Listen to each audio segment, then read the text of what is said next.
नमस्कार साथियों, एक बार फिर एक नई वीडियो में एक और अपडेट के साथ आपका स्वागत है आपके अपने YouTube channel DS computer guide में। तो सभी कर्मचारी साथियों, आपको बता देना चाहते हैं कि अगर जैसे कि मुख्यमंत्री नायब सैनी ने 17 तारीख की कैबिनेट मीटिंग में कुछ प्रस्ताव पारित करके चुनाव आयोग को सिफारिश की है अनुमति के लिए। तो अगर अनुमति नहीं मिलती है तो क्या विधानसभा का सत्र है जो वो बिठा करके पहले वाले जो 5 अध्यादेश हैं उन्हीं को पारित करने की कोशिश करेंगे मुख्यमंत्री साहब, या फिर जो कैबिनेट है विधानसभा है। तो ऐसे में कई सवाल उठते हैं। वैसे तो संविधान के अनुच्छेद के अनुसार 6 महीने के अंतराल में विधानसभा सत्र बुलाना अनिवार्य है, जो कि 12 सितंबर तक ज़रूरी है।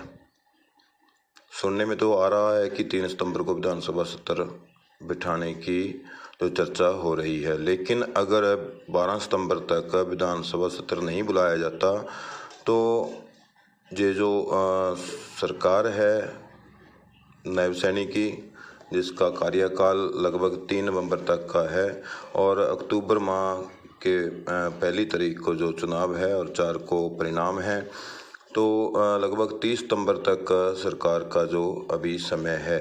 अगर सत्र नहीं बुलाया जाता विधानसभा का 12 सितंबर तक, तो 12 सितंबर से पहले ही सरकार भंग हो जाएगी और राष्ट्रपति शासन लागू हो सकता है साथियों।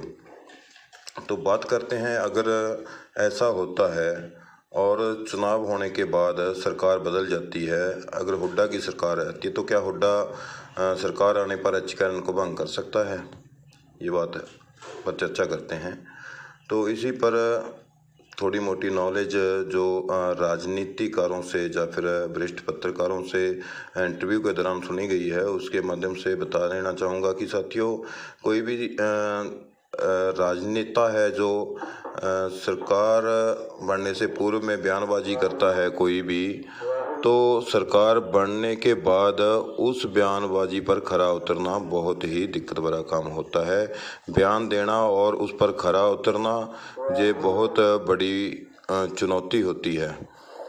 जैसा कि कांग्रेस के समय में बीजेपी ने भी एक बहुत बड़ा बयान दिया था कि जो मनरेगा एक्ट है ये एक ढकोसला बनाया हुआ है कांग्रेस ने।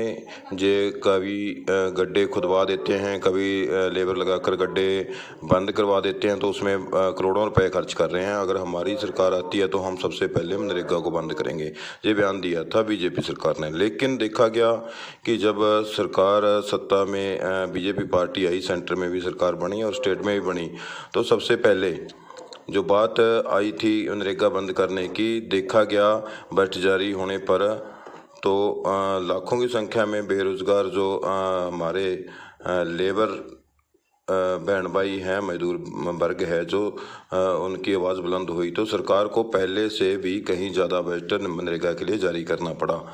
तो ये कोई सरल बात नहीं है कि किसी भी एक्ट को, किसी भी स्कीम को जल्दी से बंद कर दे कोई भी सरकार अपनी मनमर्जी से। ऐसा नहीं है। जो उस स्कीम के अंदर कर्मचारी है या मजदूर वर्ग है जो भी आता है, तो उनके हितों को ध्यान में रखते हुए फैसला लेना पड़ता है। अपनी मनमर्जी कभी नहीं की जा सकती। अगर वो मजदूर या कर्मचारी वर्ग सड़कों पर आ जाता है तो सरकार के लिए एक संकट भी पैदा हो सकता है। और सरकार गिराने में, सरकार बनाने में सबसे बड़ा जनता का ही हक होता है। कभी भी सरकार को, लोकतंत्र है, कभी भी बदला जा, गिराया जा सकता है।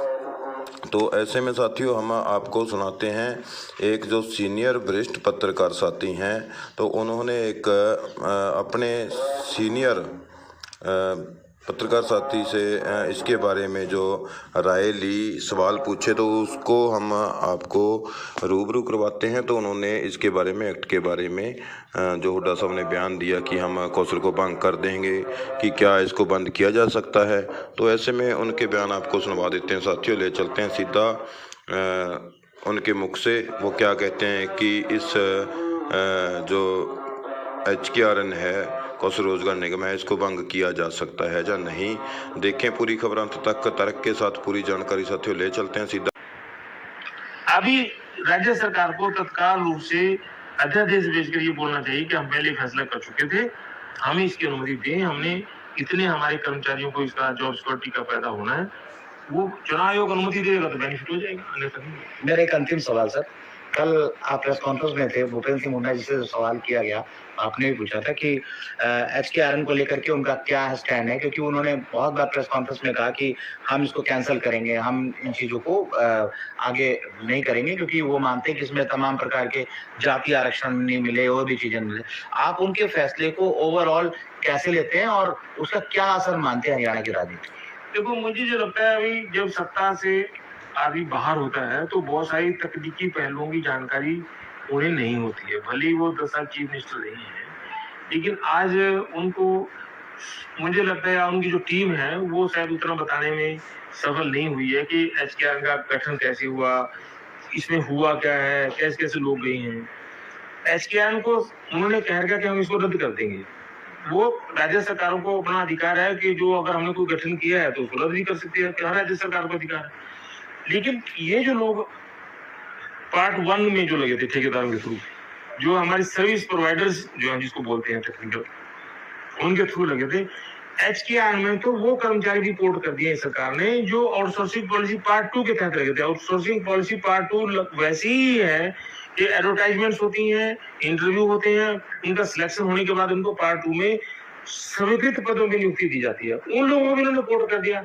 तो वो एक टेक्निकल पार्ट रहेगा। जब वो सरकार अगर उनकी आती है तो बहुत सारे मामलों में, जैसे परिवार पहचान पत्र के मामले में, मेरा तो ये मानना है कि उसमें इतना सारा जानकारी है कि अगर उनके जो PSCM या जो और उनके अधिकारी उनको बताएंगे कि इसमें इतना डाटा पड़ा है, तो मुझे लगता है परिवार पहचान पत्र को कहीं वो रद्द न कर पाए। जिस जातिगत आरक्षण की वो लोग बात करते हैं कि जातिगत आंकड़े होने चाहिए, वो हिसाब से ऑलरेडी है और करंट डाटा है, सारा का सारा करंट है वो। तो जब सरकारें सत्ता में आती हैं पार्टी, तो उस वक्त के माहौल के मुताबिक देखते हैं कि कौन सा, इसलिए उन्होंने अब अपनी स्टेटमेंट को ये कह के कहा कि जो जनता के हित में पोर्टल जरूरी होंगे उनको रख के बाकियों को रद्द करना। तो HKRN का भी पॉलिटिकल फैसला है, वो सरकारों को अधिकार है करने का। लेकिन नफा नुकसान देख रहे हैं, नफा नुकसान अगर 1,40,000 के आसपास कर्मचारी HKRN में है, या 1,20,000 के आसपास, या 26,000 जो भी है उसका डाटा, उन कर्मचारियों के बारे में उस सरकार को फैसला करना पड़ेगा कि वापस HKRN को बंद कर देते हैं, वापस उन डिपार्टमेंट में जहां वो काम करे वहीं काम करते रहेंगे। लेकिन उनको फैसला करना पड़ेगा, HKRN भले बंद कर दो तो वो डिपार्टमेंट से रखेगा उनको। इतने कर्मचारियों को बाहर निकालना एक लाइन से, एक कलम से बहुत मुश्किल है किसी सरकार के लिए। इसलिए इस सरकार ने ऐतिहासिक फैसला किया था जॉब सिक्योरिटी का, जो आपने सवाल पूछा था। कोई सरकार आज तक, हरियाणा के 66 से सरकार चल रही है, कोई इतना बड़ा फैसला नहीं कर पाई। लेकिन इनका फैसला, वो फैसला धरातल पे आने के से पहले ही आदर्श चुनाव आचार संहिता लगी है, तो वो फैसला लागू होने में थोड़ा सा अगर हो सके तो, जो मुझे लगता है कि ये इतना चुनाव को परसिस्ट करें, वहाँ कहीं बहुत जरूरी था, ये हमने फैसला कर दिया था, ये कर दिया था, और वो अनुमति मिल जाए तो बेनिफिट मिल सकता है, अन्यथा तो इनको अब नई सरकार के जाते हैं। बहुत बहुत धन्यवाद। तो आपके राजनेता ऐसे हैं जो वो अपने राज के बारे में सोचते हैं और उस राज में कहीं ना कहीं उनकी जो एक शब्द है नेतागिरी, वो जरूर डाल देते हैं। अगर वो वाकई दिल से आपके लिए फैसला लें और चाहें कि आपका भला हो, तो उसको कोई कर रोक नहीं सकता। और जाहिर तौर पे जैसा डॉक्टर साहब ने बताया कि अगर ये फैसला 2 महीने पहले लेते तो एग्जीक्यूशन करने में कोई दिक्कत नहीं होती। लेकिन सबसे बड़ी समस्या है कि चुनाव को देखते हुए फैसला लिया, और शायद मुख्यमंत्री नायब सैनी को यह भी नहीं समझ में आया कि चुनाव की घोषणा कब होगी, और उनके हाथ से बहुत से बड़े ऐसे मौके थे जो चूक गए। और जाहिर तौर पे अब वो कर्मचारी अधर में है कि उनके साथ क्या होगा। लेकिन आपने पूरी डिटेल में बात सुनी और आप समझ गए होंगे कि आपके साथ क्या हुआ है, और जो आपके